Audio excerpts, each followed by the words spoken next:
कल्याण डोंबिवलीमध्ये स्थानिक पातळीवरती विचार करून निर्णय घेण्यात यावे असे आदेश पक्षानं दिले असल्याची माहिती मनसेच्या नेत्यांनी दिली। मनसेनं शिवसेनेला पाठिंबा दिल्याच्या नंतर मनसेचे नेते संदीप देशपांडे यांनी तातडीनं कोकण भवन गाठलं आणि तिथे राजू पाटील यांच्यासोबत चर्चा केली। यानंतर पाठिंबा दिल्याचं अधिकृतपणे त्यांनी सांगितलंय।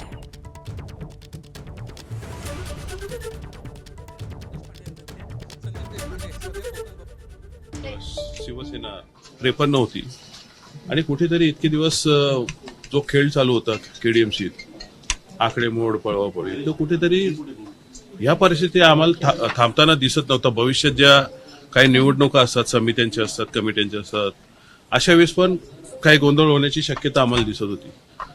तर अशा वेळी आम्ही कुठेतरी एक बाजू अशी स्टेबल राहावी या हेतून एक पाठिंबा दिलेला आहे आणि ऑब्विसली शिवसेना, शिंदे आणि बीजेपी हे एकत्र लढत आहेत, त्यामुळे त्यांना समर्थन देऊन आम्ही त्यांच्यासोबत जात आहोत। आम्ही सगळ्यांचीच लढलो ना कल्याण डोंबिवलीला।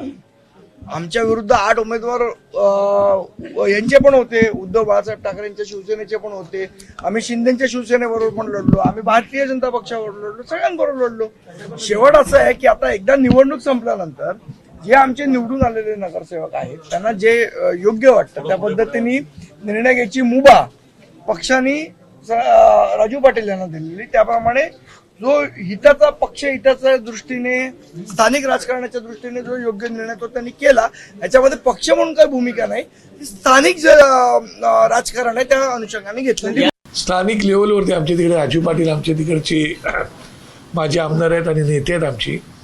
स्थानिक लेवलवरती त्यांनी काहीतरी इंटरनल ॲडजस्टमेंट केलेली असावी असं मला वाटतंय आणि अशा प्रकारची काही नवीन घटना नाही, सगळीकडे अशा प्रकारचे चित्र दिसण्यात येतं। त्यामुळे हा स्थानिक पातळीचा विषय आहे, त्या विषयावरती आणखी माहिती आम्हाला मिळेलच।